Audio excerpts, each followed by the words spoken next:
All right, I'm joined here by Khemit Bailey by way of Lisbon.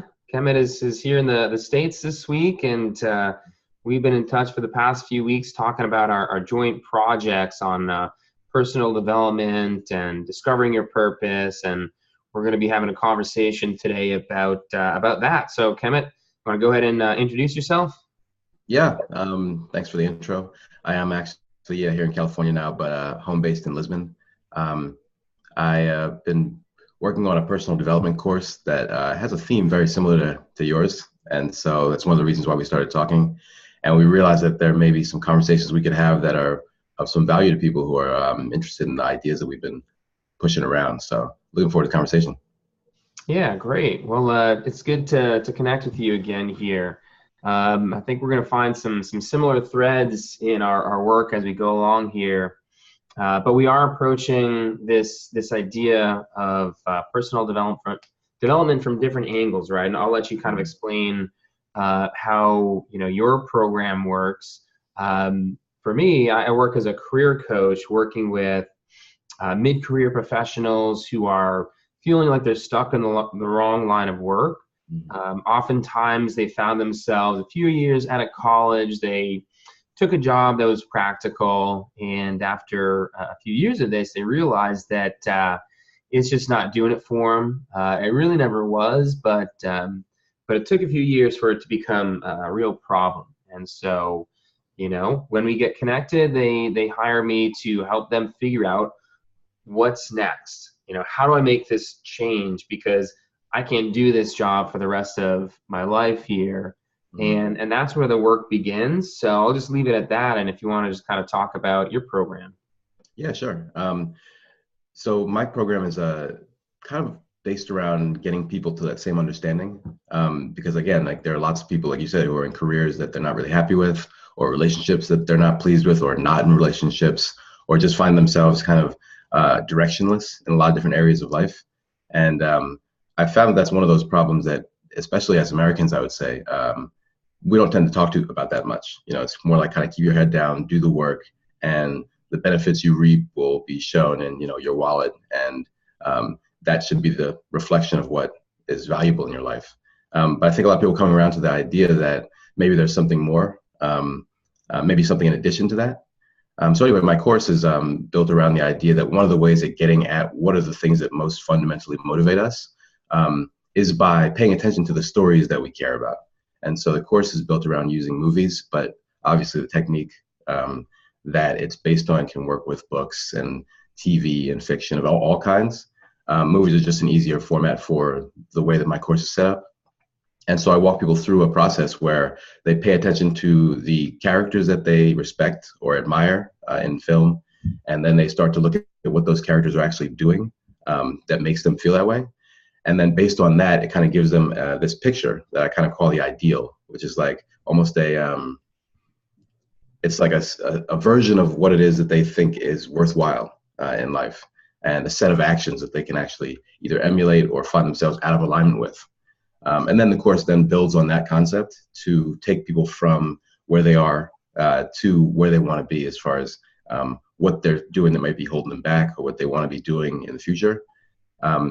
So it's a kind of it's a month-long program, and it starts with just some movie watching, which people find entertaining, but then actually brings people to real realizations about what they want to be doing, and then builds in practical actions that kind of get them there. So that's where the course is now. Yeah, okay. Well, you said one word that really stood out there for me, Mm. which was directionless, right? Yeah. So many of us find ourselves in life.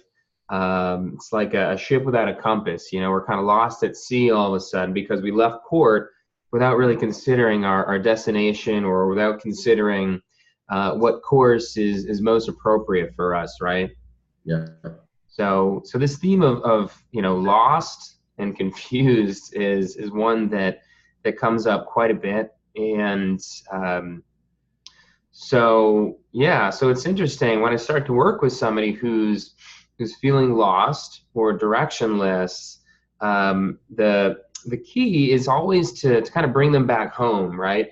And bringing them back home, in my work at least, really involves helping them remember who it is that they are, right? So we're talking about people that are late 20s, early 30s in my case, and they've more or less forgotten who it is that they are, right? Yeah. And you know, when you're growing up as a boy or a girl, you don't have to remember who it is that you are, because you are who you are. You can't help it. You know, you're impulsive. You have likes and dislikes, and you don't have all these filters. And there's no peer influence. There's no cultural influence that's really, you know, changing you so much. However, that stuff starts to happen over time, right? It tends to start, you know, oftentimes in high school, and then in college, and then entering the corporate world, where for one reason or another, we get these messages that it's not okay to be who we are, right? We need to fit into a particular mold that is appropriate to the environment. And yeah, and I really think that's what happens. And so after a period of years going by where this just keeps on happening, and there's not some kind of a counterpoint to pull you back and ground you into your personal identity and who it is that you've always been, you lose sight of that. And that's a big reason how you can end up in the complete wrong career. So that's kind of, you know, the thread that I've been really working with lately. How do you see that tying into the character arc and the program that you're putting together? Yeah. Well, yeah, thanks for throwing the name out there. The name is The Character Arc, and it's actually our website's live finally, so thecharacterarc.com is where you can find us. But I think what you seized on there is exactly what I've been thinking about as well, which is the idea of misaligned value structures. So I think that when you look at people's lives and the way that, you know, you have to lead them, you start in a place where you have a set of ideas about who you want to be, right? And as a child, that's very simplistic and it may not be constrained very much. But as you grow up, you realize there are certain realities that you have to exist within. Some of them being, you know, your family, some of them within being your society, and in the world at large. And a lot of those kind of are not in alignment with what it is that you maybe feel you want to be doing, because there are realities to how you have to get along in the world. But I think that the problem is that there's a kind of a myopic view of just what the realities are and not what the possibilities are. And so you start to lose track of actually what are the things that really have value to you, that you actually really want to be doing. And you forget that those are maybe as important as the things that can sustain you financially or, you know, as a job. And I think that starting to merge those things is kind of the work of life. It's like realizing that at a certain point, you can keep doing what's only responsible, what's only financially sustaining, or you can start doing what actually keeps you going in a very real, like personal sense. And I don't think those two things have to be misaligned. So the work that I'm doing in my course is meant to kind of bring those two things into alignment in the realm of, like you said, careers, but also in terms of relationships or any other area of life that you really feel that kind of duality, which I think is a false duality. And so I think stories are so useful at doing that because, you know, the resonance you feel towards characters in stories is not something that you have control over. You know, it's not something that you chose. You didn't say, oh, I really like that person because I made a conscious decision to do so. It just happened spontaneously. So it tells you something about what it is that you respect as far as a way of acting that's not something that you're consciously aware of a lot of times. And that can be very useful because then you can say, oh, okay, maybe there's something to do with that way of acting that I find valuable.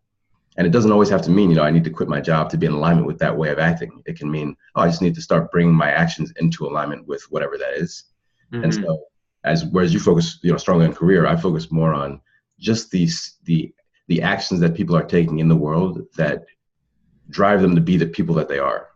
And usually we find the people that we are to be very interesting, you know, fascinating, maybe troublesome sometimes. But I think that we can also find ourselves very inspiring if we pay attention to those aspects. So yeah, it kind of ties into what you're saying about career, and then maybe goes a little bit more into the basic fundamentals of just being a person as well. Yeah, you know, hearing you talk makes me think about the ways that the stories apply in in with my clients, right? Like they're the characters in the story of their own life. So you could almost, imagine their life as a movie, right? And they're the they're the main character, and the movie starts with a story of a fall from grace, Mhm. right? So um, I'd be interested to get your take on how this aligns with a hero's journey. But at some point along the way, we get into conversation, and they tell me about how things used to be pretty good, Mhm. and then all of a sudden they kind of got off the beaten track and woke up one day, and they just don't feel like themselves anymore. They again, they've kind of forgotten who it is that they are. And the way that I know this is they've forgotten what those things are that they used to love to do, Mhm. right? So I always want to dig into people's hobbies, to their interests, to the books that they love, the subjects they love studying in college, and all these kinds of things. Because jobs are one thing, but understanding the complete picture of a person is so much more meaningful, because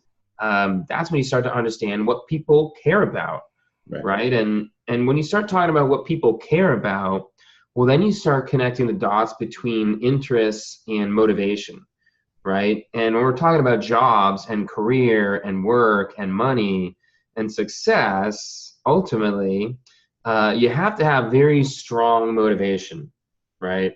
Right. And really, that's kind of the diagnosis that is made when I have an initial conversation. The diagnosis is, okay, you're suffering from extreme low motivation, right? And from there, we try to figure out, okay, why? Why are you dreading going to work each day?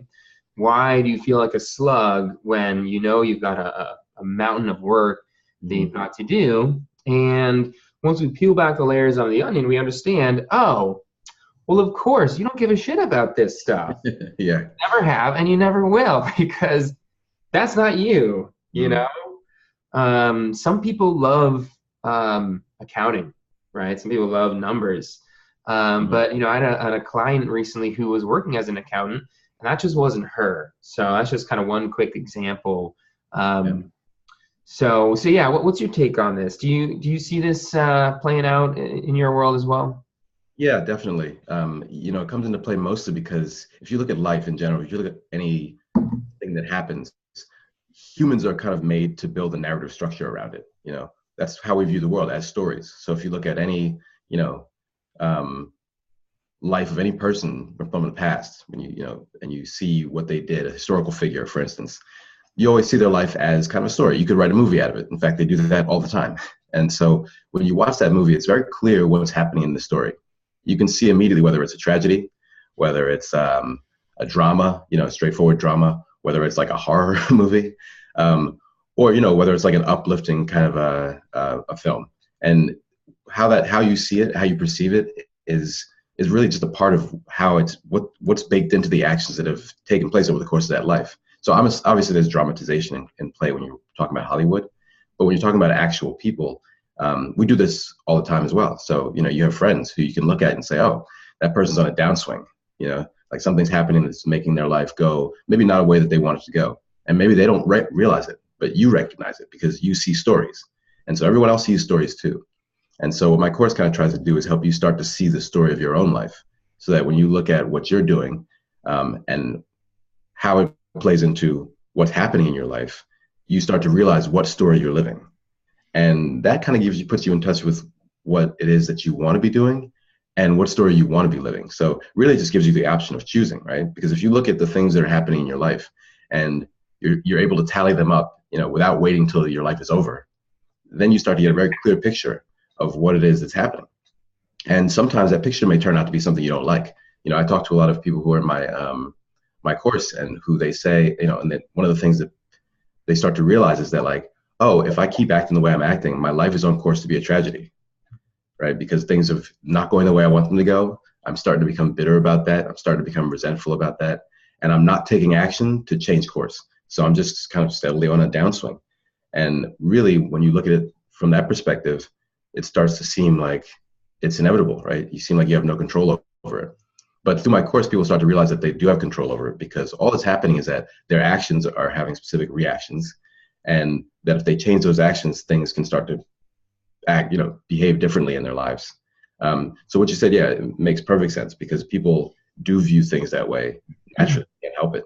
And so getting people in touch with exactly what that looks like is really powerful. And then once they have that, the next step is, of course, for them to like start building in the appropriate actions and see what changes.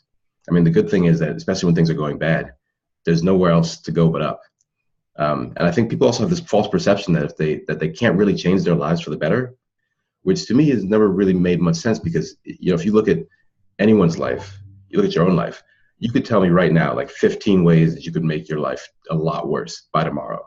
You could easily, I can go like punch a cop in the face. I could go, like jump off a bridge. There's all these things you could do to make your life infinitely worse by tomorrow. So by that same logic, you can't really say that you can't do anything to make your life better. If your actions have an effect on the world, they have to have effect in both ways. So there really is like a power to understanding that you have agency in your life. And so the course kind of puts you in touch with the agency that you're already using, maybe not to your own advantage, and the potential of agency that you have to make your life better. Yeah, I love that. And, the whole time you're talking, I just kept thinking about, the hero's journey, right? Yeah. And I'd love to hear some examples from some movies that really clearly illustrate this, because that seems to be the real opportunity, right? Like, let's say they find you or they find me, and at the moment their life is it's a drama, right?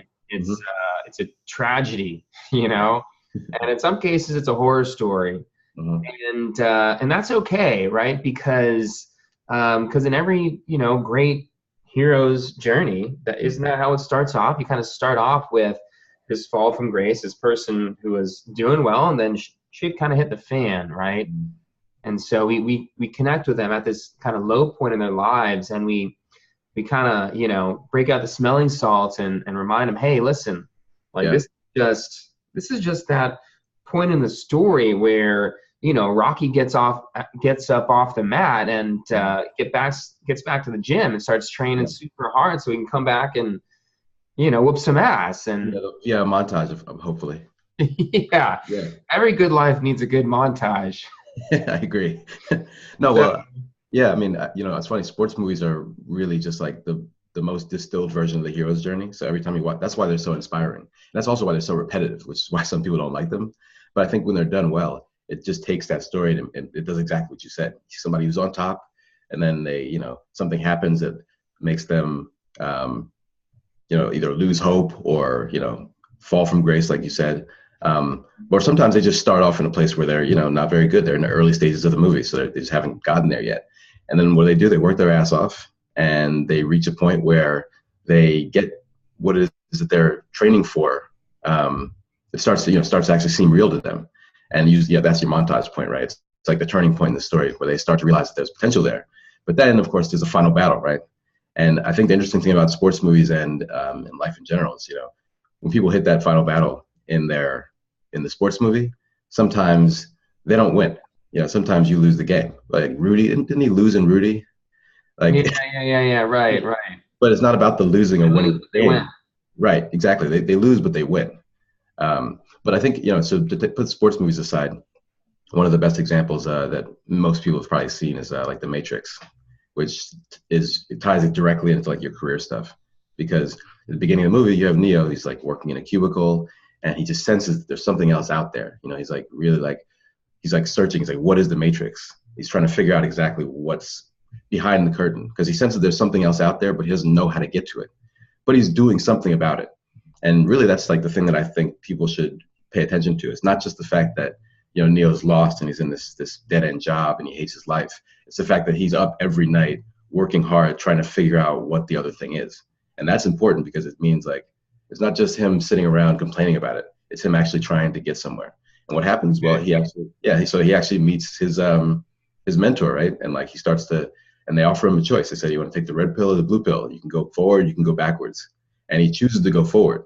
And so, everybody's seen The Matrix, so I won't go through the whole plot. But the bottom line is, if you look at what Neo does through that movie and you start paying attention to his actions, you realize that at every stage, he's always choosing to go forward. And he's always terrified. He's always incapable and incompetent until he's not. But the fact is he takes control at each moment and he turns his incompetence into something else. And I think that can be the story that everybody lives if you're willing to do that the hardest possible thing, or the thing you're most afraid to do. And that's the journey, right? The hero's journey is to start somewhere that's unsatisfactory and then try very hard to get somewhere better. And usually that means going into some psychological or physical place that's very uncomfortable for you, and then taking what you find there to create something that's better. And so it really does involve going down into the places that you don't want to explore, but they're really the places you have to explore the most. And that's like the recurring theme through the hero's journey. It's kind of what you're saying with regards to the hardest choices you have to face when you're in a career that you're unhappy with, because nobody wants to realize that they did a lot of work for something that they didn't actually want. It's a bitter pill to swallow. Yeah, well, it's breaking out of the comfort zone, right? Mm-hmm. So I'm getting some really good buzzwords to bake into some new programs here. Like I got to work in montage at some point in my coaching programs, because I could call this, a 3-month montage where we're just training like Rocky, where every coaching session, that's like going to the gym and we're like, I'm asking tough questions. I'm making them feel uncomfortable. And, by the end of it, they're just getting on top of answering these questions. They're just every jab they got. And for the first couple of weeks, you're just like beating them up, actually. Or I'm just beating them up, but that's part of it. But it does take some prodding, right? Mm-hmm. to get people out of their comfort zones, right? And when people sign up for a coaching program, or imagine for your course as well, I think part of their motivation is that they know that their life is not working, right? Whatever comfortable, terrible, familiar, awful situation they have, showing up to this corporate office with the fluorescent lights and the drab office furniture and the disgusting cubicle and the micromanaging boss and the stale coffee, all this stuff, it's incredibly comfortable because it's familiar, it's safe, right? Like, we're not going to die because we've lived this experience over and over. This is kind of the the reptilian brain this is what happens. We get trapped into this false sense of security because there's a part of our animal brain that tells us, no, this is good, stay with us, don't rock the boat, because it's predictable, right? What's that? Because it's predictable, right? Predictability is safety, because people, if you look, even animals act that way. You put like an animal in an unfamiliar surrounding, they are panicked for like the first 30 minutes. They start to explore the surroundings and they realize that it's safe, and then they're comfortable there. And if you take them out and you put them even in a better place, they still feel panicked in that new place because it's not predictable anymore. And unpredictability is scary to us. Right. Yeah. But does it make you a stronger person? It does. Well, it makes you more. Well, it makes you a more.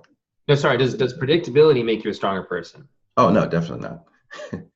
Because now I'm getting imagery of training and weightlifting, and going to the gym, right? It's like, it doesn't feel good to lift more weight than you did the last time around. In fact, it hurts. And what you're doing is you're actually causing tears within the fibers of your muscles.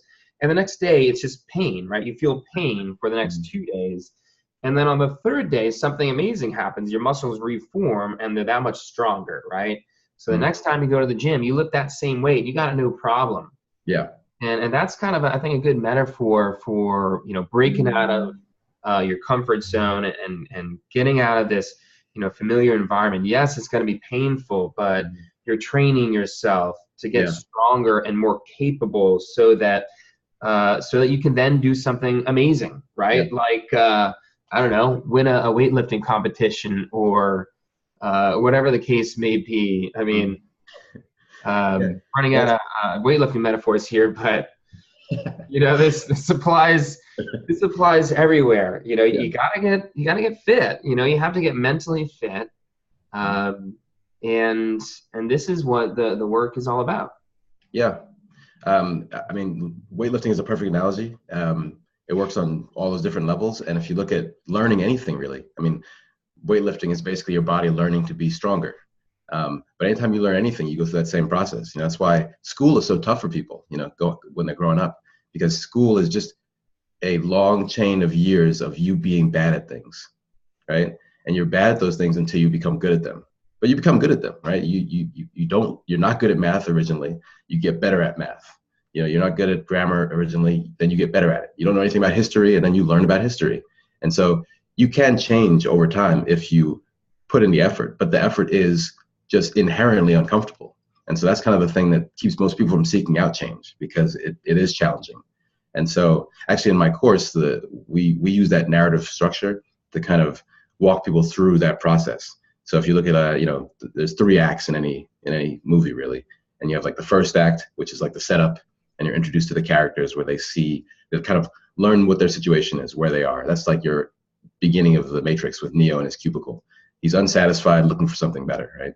Then you have the confrontation, which is the second act, which is basically where you're confronted with like this possibility of something else. And it's usually scary and terrifying. He meets Morpheus, and then he goes into the Matrix, and he's like in this like disgusting gel cube, and then, you know, he's in a spaceship or like whatever those things are, trying to figure out what the hell happened to his life. And it's much worse than it was before, right? He had the cubicle, but now he's like literally in a post-apocalyptic world where robots are trying to kill him. So, you know, things get worse sometimes when you take on that challenge to learn something new. But they're also exciting, right? And you see that in the fact that like as he's learning that things are terrible and scary, he's also like learning kung fu, you know. And it's exciting and it's scary. It's new. It's unpredictable. But that actually results in a change that when in the resolution, which is the third act of the movie, actually brings the person to a realization of who they really are. Like they weren't that person they thought they were in the beginning. They were someone else. And the only way they found it out was by, you know, falling into that scary, unpredictable situation. And so my course kind of actually takes people from that first stage where they learn about who they are to the final stage, which is exactly what you're talking about doing with your coaching, and helping them realize, you know, what it is they left behind, who is it that they wanted to be, and who is it that now that they're an adult and have agency that they want to be now, and then also putting them on a path to realize that they can do those things. So I really like what you're working on. I've been really fascinated by the idea. And yeah. I love the connections that we're making here, right? Because none of this was pre-planned, right? But all of a sudden, Neo is just like very central to my coaching philosophy. I didn't even realize this, but but I really like this, and you know, this idea of kind of coming back to who you are. You know, you're talking about the third act of the Matrix, which I'm pretty sure is the part of the movie where Neo just becomes a total badass, right? He's just kicking ass. Right. Now he's just winning. Yeah. Right? Well, he also dies first. Let's not forget that. Okay. You know, it's metaphorical. It's a metaphorical death. I mean, it's a real death in his case, but in real life, it's more of a metaphorical death where, you know, the part of you that's unprepared for the world that you're going to enter into has to die. You know, it's uncomfortable for us. It's like a psychic death. Like I'm not the person I need to be. That person is not sufficient. I need to become someone else, and I can. And that's and that's a great moment, right? So when that time comes, when the old you has officially died, it's like you've officially shed your skin. You just got your new black belt. You can put that on and go out into the world, and now you can go kick some ass because you just leveled up. Yeah, right? Totally. And tying this back to kind of, you know, how we kick things off here about, you know, discovering who it is that you are. Well, for me, you know, it's about reclaiming your power, right? Like, let's say you're a batter and you step up to the plate and you know, you're a fastball hitter, but you've been hitting curveballs in batting practice all day. Well, when you remember who it is that you are, and you remember, wait a minute, you know, I have fastballs, and that's what I'm going to do. I know that's how I can be most successful in the world. You step up to the plate, you do what you do best, and you start hitting home runs, right? So let's say you are an accountant, right? And your entire life, though, you weren't all about, you know, numbers and credits and debits and details. No, you were somebody who liked to organize projects, right? You're somebody that had this kind of big picture vision in your life, and we were able to find this out because, you know, all the evidence was there. We started talking about, you know, what you were like in group settings with other kids, and what team sports were like for you, and what sorts of projects you enjoyed in high school and college. And then we identify that point along your story where somebody tells you, I think you should really go and become an accountant, right? And then you kind of like diverge into this role that is Yeah. not true to who you are. And so, we end up connecting. We remember who it is that you are, right? We put a plan together to get you back onto that track where, where you're just kind of in your flow. You're just using your natural gifts. And then that's when everything changes, right? That's when you become a badass, right? Right. And really, at the end of the day, that's what we're talking about here. For me personally, my coaching, I've never explicitly said it, but I'm trying to turn badasses, turn people into badasses, because that's who they are, and they all have that within them. It's just that they've forgotten, right? Yeah. That's the moral of the story. Yeah, I totally agree. And I think it's important also for people to realize, a lot of people tend to not make those leaps into trying something new because they don't want to feel like they wasted their time. And I think it's important also to acknowledge people for what they have done, because, an accountant who decides to switch, to some other career later in life is still an accountant. They still have those skills they learned as an accountant. Those are useful skills, so I don't want to denigrate anybody's career because of, my perceptions of how boring it may be. But I also think that, like what you're saying is perfectly accurate, which is that if you want to have the life you want, then you may have to make some changes. But it's also important for people to realize, like, there's never any waste. Nothing ever goes unknown. Neo was able to hack the Matrix because he studied coding. Like he was a coder, and that's what got him to the point where he could then transform into something else. It wasn't that he just gained no skills and just sat around being a lump on a log. And then magically had a hero's transformation. You have to do something. And so if you've in your life been doing something, even if it's not the right thing or the thing that most satisfies you, it is something, and you should feel proud of it, and also realize, that you can also have something else that you may want more. So yeah. Well, I think that's great. I think that's a good place to end, because that's a good topic for our next video call here, is the hidden value in the fall from grace, right? Like, we've all had these down periods where we went through this shit, and we kind of come out the other end just like, oh my God, what the hell just happened? Did I just waste 5 years of my life, 10 years of my life? Like, what the hell? And to your point, there's actually a lot of value in that. So let's pick up on that more next time. I think to tie this one up in a nice little bow, we covered some really good ground today. We started off by talking about kind of the nature of stories, right? And how stories show up in our lives. In your case, you're explicitly working with movies and real stories that people can see and identify these other characters that they feel some kind of connection with themselves, right? In my work, it's like, no, they are the character, and the movie is their life. So same idea, different perspective, and there's just so much to unpack in there. We could do this for hours, just analyzing every bit along the journey. But yeah, I think that's kind of the takeaway for today is stories. They're real, important. Love them. Well, for our next talk, I'll make sure I have another story example. We'll use something other than the Matrix. Sounds good. Well, I'm sure that won't be too hard. Not at all. It was good talking to you about this. And I'm looking forward to the next one. I think that's a good topic for us to go to. Yeah, likewise. Well, thanks so much, Khemit. This is really great. And tune in next time for story time, round 2. Thanks, Adam. All right.